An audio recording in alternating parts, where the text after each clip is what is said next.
پێنج ساڵ دەرباز بن ێزدiyên Şengalê li Kempawon beşek di nava heykelên xaniyan da jiyana xwe diborînin.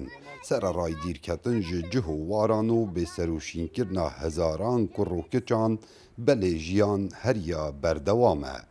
Ev xêzane ji 10 endamman pêk hat û pêşiya karesata Şengalê. Belê niha sê kur û babek diberzene û sê kiç û bîkek di destên çekdarên Daeş da bûn bû mawê zêdetirî 3 salan. Sê destê wan de bûn. Sê kîş bûn û bûka min bû. Her du bûkên min bûn. Yek jê xelas bû, yek jê qesfê lêda wê kurê wê kuştin.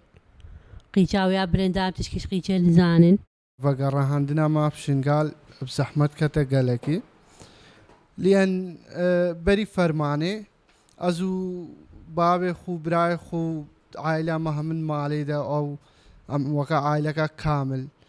Belê piştî fermanê çend hemû hatine girtin xêre heka ez bi tinê filetîm.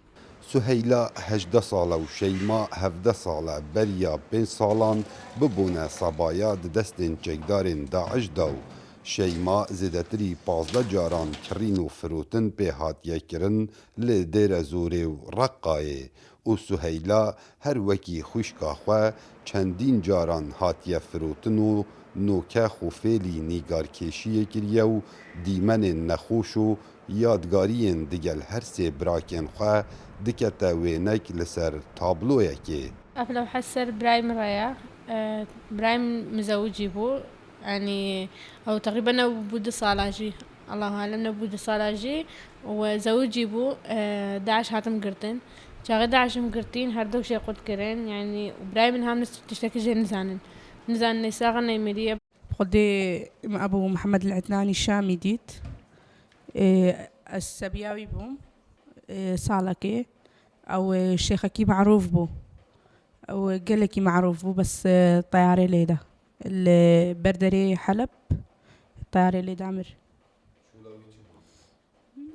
خدي تاجري سبايا عجيبو وشيخي نيفش داعش عجيبو Bê gorey amarên fermî ji nivêsîngeha qurtalkirina êzdiyan di destên çekdarên Daeş da ku sercemê hatîne exsîrkirin 6417 êzdî bûn ji mêr û jin û zaroyan û 3487 heta noke hatîne qurtalkirin. Ev e êk ji sedemên serekî ne ku êzdî nevegerne Şengalê ji ber ku heta noke zêdetirî 2900 kesan di bêserûşînin û kes pisyara wan naketin. Kawa Emer Dengê Emerîka, Deşta Mosul.